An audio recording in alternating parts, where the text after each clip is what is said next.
সিম আলু ভেজে নিচ্ছি, বড়ি ভেজে রেখেছি, পেঁয়াজ দেবো আর পোস্ত, এই যে সর্ষে লঙ্কাটা বেটে নেব। এইটা সিম আলু ভাজছি, ভেজে উঠাবো, তারপরে পেঁয়াজ আরও ভেজে দেবো। তাই এই তরকারিটা তো এত দারুণ লাগে পোস্ত দিয়ে করলে, এই জন্য এইটা আগে ভেজেও আমি উঠিয়ে নেব।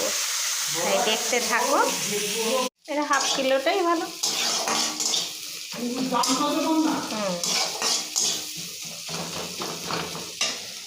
পেঁয়াজটা তেল দিয়ে ভেজে নিচ্ছি, এরপরে সবজিটা যে ভেজে রেখেছি দেবো। কেননা সবজিটা পেঁয়াজের আগে দিলে সবজিটা ভালো ভাজা হয় না, এই জন্য পেঁয়াজটা এই যে ভাজছি।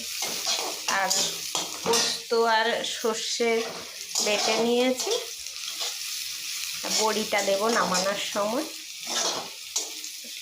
আর সবজিগুলো তো ভেজে রেখেছি, দেবো।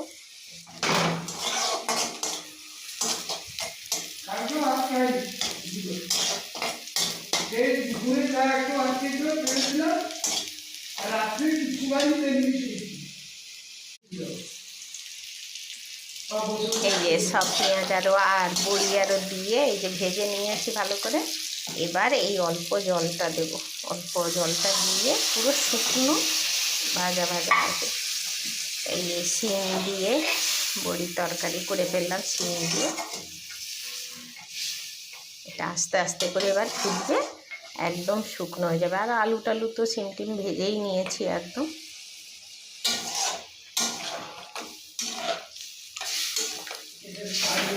এই যে হয়ে গেল, বড়ি আরও সব দিয়ে দিয়েছি। এবার হলে দেখবো লবণটা কেমন।